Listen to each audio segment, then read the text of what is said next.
Assalamualaikum warahmatullahi wabarakatuh. Mari kita bahas materi tentang vektor bagian kedua atau bab vektor part 2. Kita mulai dari A, yaitu vektor posisi. Jika terdapat sebuah titik O 0,0 pada ruang R2 disebut dengan dimensi 2, atau titik O 0,0,0 pada ruang R3 disebut dengan dimensi 3. Nah, kenapa dinyatakan dengan ruang 2 atau dimensi 2? Karena memiliki dua titik, yaitu pada sumbu X dan sumbu Y. Titik yang paling depan adalah sumbu X dan titik paling belakang adalah sumbu Y yang terletak pada bidang kartesius.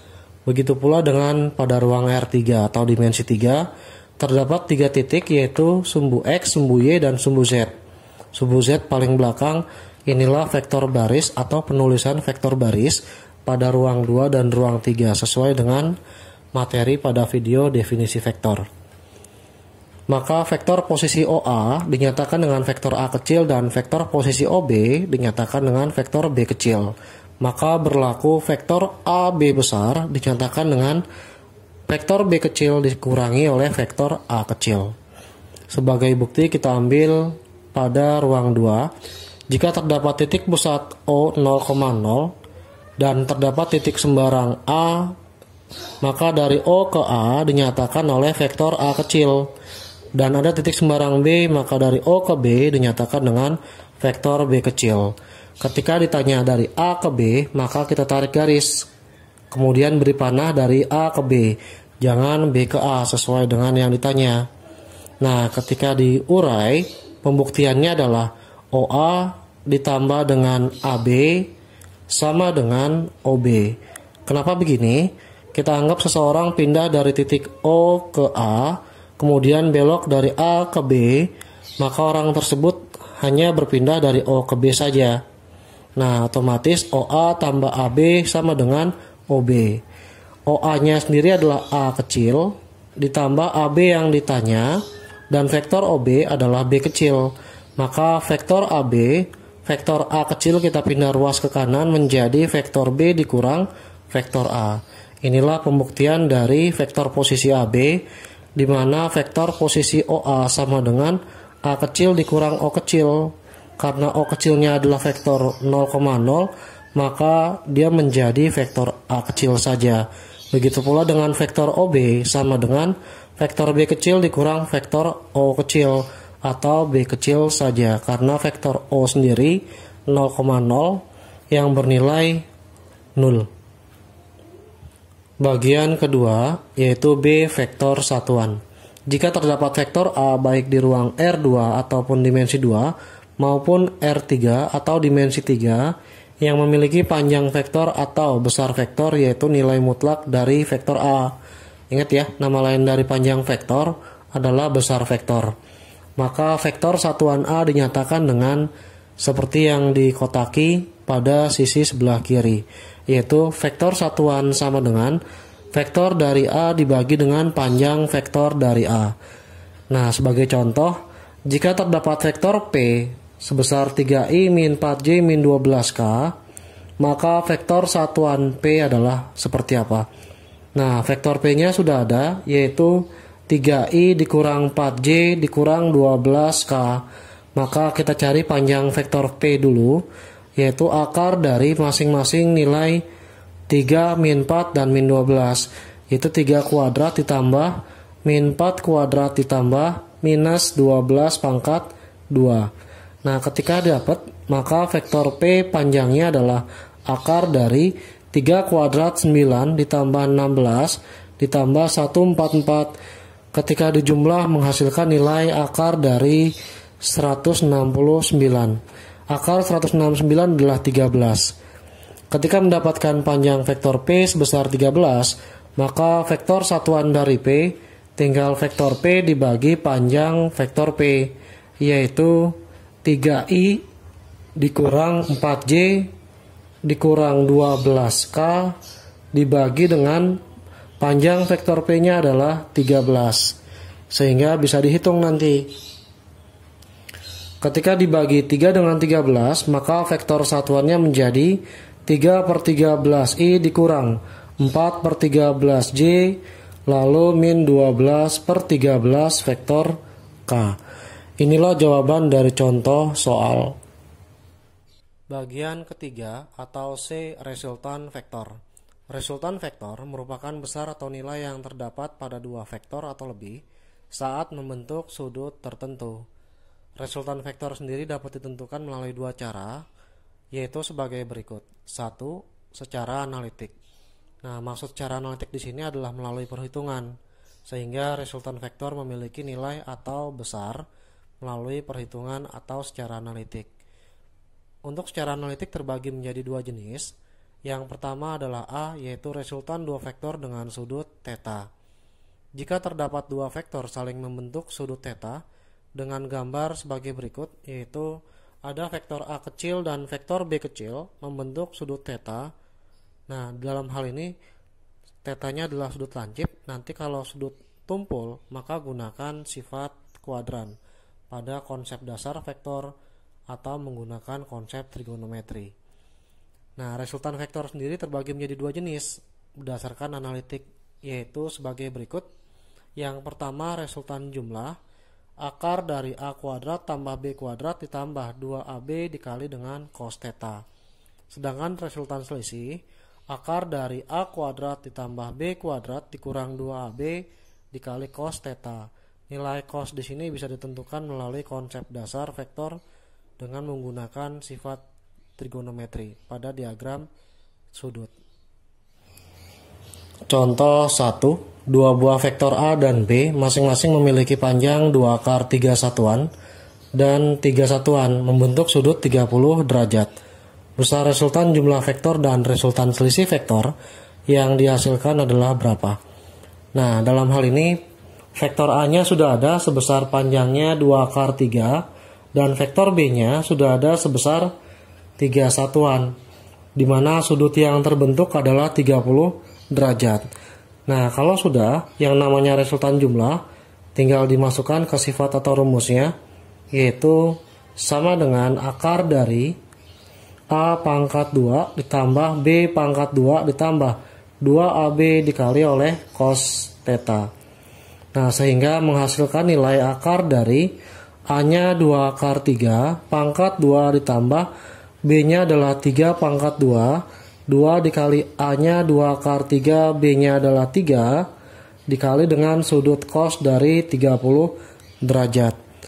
2 akar 3 dikuadratkan hasilnya 2 kuadrat 4, akar 3 kuadrat adalah 3, 3 kali 4 adalah 12 ditambah 3 kuadrat 9, 2 kali 2 adalah 4 kali 3 dikali akar 3 cos 30 adalah setengah dari akar 3. Nah, ketika dihitung, maka akan menghasilkan nilai 12 tambah 9, 21. 4 dibagi 2 adalah 2. 2 kali 3 adalah 6. Akar 3 kali akar 3 adalah 3. Nah, 6 kali 3 18. 18 ditambah 21. Nanti dapat akar 39. Inilah hasil dari resultan jumlah dari contoh soal nomor 1. Nah, sekarang kita masuk ke resultan selisih. Resultan selisih hanya berbeda tanda saja, yaitu akar dari A kuadrat ditambah B kuadrat dikurang 2AB dikali oleh cos θ. Sekarang kita ganti nilainya menjadi akar dari 2 akar 3 pangkat 2 ditambah 3 pangkat 2 dikurang 2 kali 2 akar 3 dikali 3 dikali oleh cos dari 30 derajat. Sehingga akar dari 2 kuadrat 4, akar 3 kuadrat adalah 3, kalau dikali hasilnya 12 ditambah 9. Hasil dari 3 kuadrat ya, min 4 akar 3 dikali 3, cos 30 sendiri adalah 1 per 2 akar 3. Sehingga kalau dikali, maka menghasilkan nilai 4 kali 3 12 dibagi 2 adalah 6. 12 tambah 9 adalah 21. Akar 3 kali akar 3 adalah 3.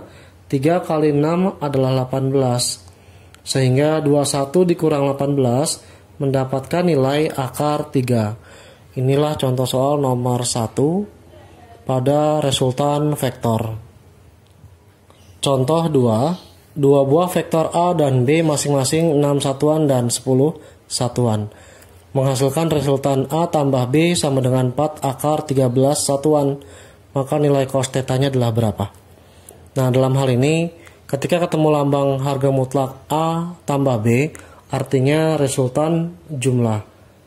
Resultan jumlah dinyatakan dalam bentuk mutlak dari A tambah B. Atau huruf lain bisa diganti ya, tergantung dari soal.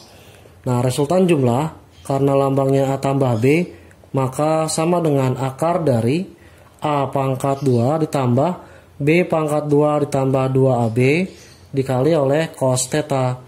Nah, sehingga A tambah B jangan dimasukin sebesar 6 dan 10. Kita masuki ke sini. 6 kuadrat, kemudian ditambah 10 kuadrat, ditambah 2 kali 6 kali 10, dikali dengan cos θ. Nah, A tambah B mutlaknya sudah ada 4 akar 13. Akar pindah ruas menjadi pangkat 2. Sisanya 6 kuadrat 36. Ditambah 100. Lalu 2 kali 6 12 kali 10. 120 cos θ. 4 kuadrat adalah 16. Dikali akar 13 kuadrat adalah 13. Kalau dijumlah dapat 136. Ditambah 120 cos θ. Nah, dalam hal ini hati-hati ya, jangan main jumlah 136 dengan 120. Kesalahan terbesar dalam perhitungan di situ. Sehingga ini kalau dihitung 208 pindah ruas minus 136 sama dengan 120 cos θ. Ketika dikurang maka menghasilkan nilai 72 sama dengan 120 cos θ. Maka nilai cos θ-nya sendiri 72 dibagi oleh 120 sama-sama dibagi 24 dapat 3/5. Inilah nilai cos θ pada nomor contoh soal nomor 2 sebesar 3/5. Bagian B untuk resultan vektor secara analitik yaitu tentang resultan 3 buah vektor atau lebih. Jika terdapat 3 buah vektor atau lebih dan membentuk sudut sebesar θ pada setiap sumbu X, maka langkah untuk menentukan besar resultan adalah sebagai berikut. Artinya 3 buah vektor atau lebih dengan sudut θ pada setiap sumbu X. Kalau digambar seperti berikut, misalkan ada sebuah vektor F membentuk sudut θ yang pertama, kemudian ada lagi vektor sumbu Y terletak di kuadran 2, yaitu anggap F2 sebesar θ yang kedua. Berikutnya ada lagi vektor yang ketiga atau F3 membentuk sudut θ3. Nah, kurang lebih kalau misalkan 3 vektor seperti ini, ketika ada 4 buah vektor, 5 buah vektor, caranya pun sama. Asal sudut yang terbentuk adalah terhadap sumbu X, bukan terhadap sumbu Y. Langkah pertama, tentukan komponen sumbu X yaitu Fx sama dengan F dikali oleh cos θ. Ingat ya, cos θ-nya adalah nilai trigonometri dari sebuah sudut yang terdapat pada video materi trigonometri tentang konsep dasar dari vektor. Kemudian jumlahkan seluruh komponen sumbu X itu dari F1, F2, dan F3. Nah, kemudian yang kedua, tentukan komponen sumbu Y yaitu Fy sama dengan F sin θ, lalu jumlahkan seluruh komponen sumbu Y-nya, baik komponen sumbu Y F1, F2, ataupun F3. Lalu yang terakhir setelah mendapatkan poin 1 dan poin 2, resultan vektor R sama dengan akar dari sigma Fx kuadrat ditambah sigma Fy kuadrat, di mana sigma Fx sendiri jumlah seluruh komponen terhadap sumbu X dan sigma Fy jumlah komponen dari sumbu Y yang berasal dari poin 1 dan poin 2 pada langkah resultan 3 buah vektor atau lebih. Contoh soal 3 tentang resultan vektor sebanyak 3 vektor atau lebih. Dalam hal ini kita ambil 3 vektor dulu ya. Jika terdapat 3 buah vektor berikut, yaitu 60 Newton sebagai F1, kemudian 80 Newton saya tuliskan sebagai F2, dan 20 Newton sebagai F3. Sudut yang terbentuk pada F1 adalah 53 derajat, dan sudut yang terbentuk pada F2 53 derajat, tetapi untuk theta yang ketiga bukan 53 derajat ya. Besar sudut 53 derajat terbentuk terhadap sumbu Y, sehingga jangan digunakan sudut tersebut. Ingat, yang digunakan yang nempel terhadap sumbu X, yaitu di sini ya. Karena membentuk siku-siku, maka totalnya harus 90 derajat. Untuk theta 3 yang digunakan, maka 90 kita kurangin sudut 53, nanti diperoleh 37 derajat. Sehingga Fx dan Fy masing-masing F1, F2, dan F3 bisa ditentukan. Yang pertama 60 Newton kita kalikan dengan sudut yang terbentuknya adalah 53. 60 dikali cos 53 sendiri adalah 3/5. Ini hasilnya ada di video pada konsep vektor, yaitu pada tabel trigonometrinya. 60 bagi 5 12, kali 3 adalah 36. Kemudian untuk yang F sin theta 60 dikali sin 53, maka 60 dikali dengan 4/5 dapat 48. Sehingga untuk F2 bisa dicari dengan cara yang sama, tetapi hati-hati, untuk F2 hanya sin yang positif sesuai dengan teorema konsep dasar dari video vektor berikutnya, sebelumnya, yaitu 80 cos 53 tetap ditulis, tetapi dalam perhitungannya nilai cos nilainya adalah negatif 3/5, sehingga ditulis menjadi minus 48. Kenapa minus? Karena kuadran 2 hanya sin yang positif. Selain sin, baik cos dan tan bernilai negatif. Begitu pula untuk yang kuadran kedua pada F2 80 Newton. 80 karena nilai sin positif, kita tuliskan tetap positif ya, sebesar 4/5. 80 bagi 5 16, kali 4 adalah 64. Nah, dalam hal ini besar F3 20 Newton terdapat di kuadran 3. Kuadran ketiga hanya tan yang positif, artinya nilai cos dan sin pada kuadran ketiga keduanya bernilai negatif. Sehingga 20 dikali cos, nah sudut yang dipakai bukan 53, tapi sebesar 37 derajat. Begitu pula dengan 20 sin 37 derajat. Cos 37 sendiri adalah 4/5, kita beri tanda minus. Nah, 20 bagi 5, 4 kali 4 adalah 16. Begitu pula dengan 20 sin 37, kita beri minus, nilainya 3/5 untuk sin 37. 20 bagi 5, 4 kali 3 adalah 12. Jangan lupa dikasih minus. Nah, totalin semua atau jumlah semua komponen sumbu X, yaitu sigma Fx-nya kita jumlah. 36 dikurang 16 adalah 20. 20 dikurang 48 hasilnya minus 28. Sedangkan sigma Fy-nya yaitu 48 dikurang 12 adalah 36. 36 ditambah 64 adalah 100. Sehingga nilai resultannya bisa ditentukan dengan jalan akar dari sigma Fx pangkat 2 ditambah sigma Fy pangkat 2. Ketika dihitung, minus 28 pangkat 2 ditambah oleh 100 pangkat 2. Nah, akar dari minus 28 pangkat 2 ketika dihitung menggunakan kalkulator ataupun hitungan dasar langsung diperoleh sebesar 784. Kemudian ditambah 100 dikuadratkan 10.000. Akar dari jumlah ini sendiri adalah nilai resultan 3 vektor yang diperoleh pada contoh soal nomor 3, yaitu akar dari 10.784. Inilah hasil yang diperoleh dari contoh soal nomor 3. Langkah kedua, secara geometrik. Jika terdapat 2 buah vektor atau lebih memiliki resultan vektor, maka resultan vektor dapat ditentukan melalui cara geometrik atau melalui gambar vektor yang terbagi menjadi 2 jenis, yaitu yang pertama, cara A poligon atau segitiga. Resultan vektor dengan geometrik atau menggunakan metode poligon dapat dilakukan dengan langkah sebagai berikut. Yang pertama, yaitu hubungkan kepala vektor yang pertama dengan ekor vektor yang kedua. Lalu yang berikutnya, langkah kedua, resultan vektor diperoleh dengan cara yaitu panjang garis yang menghubungkan ekor vektor pertama dengan kepala vektor kedua. Cara kedua, metode jajar genjang. Resultan vektor dengan menggunakan metode jajar genjang dapat ditentukan dengan langkah sebagai berikut. Yang pertama, hubungkan ekor vektor 1 dengan ekor vektor kedua.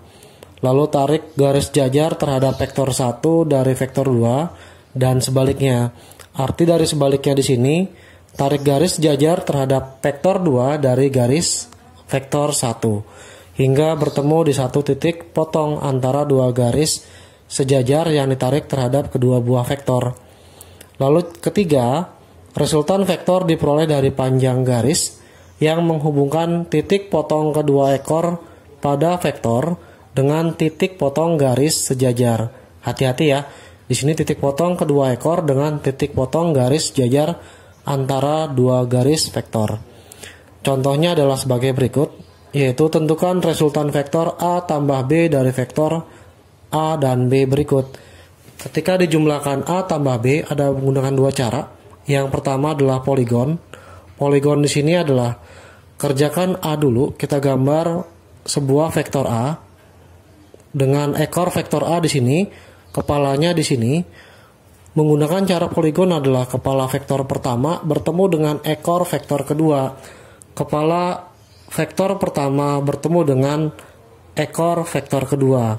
Kita gambarkan dari B di sini, ekor vektor B ketemu dengan kepala vektor A. Inilah vektor B.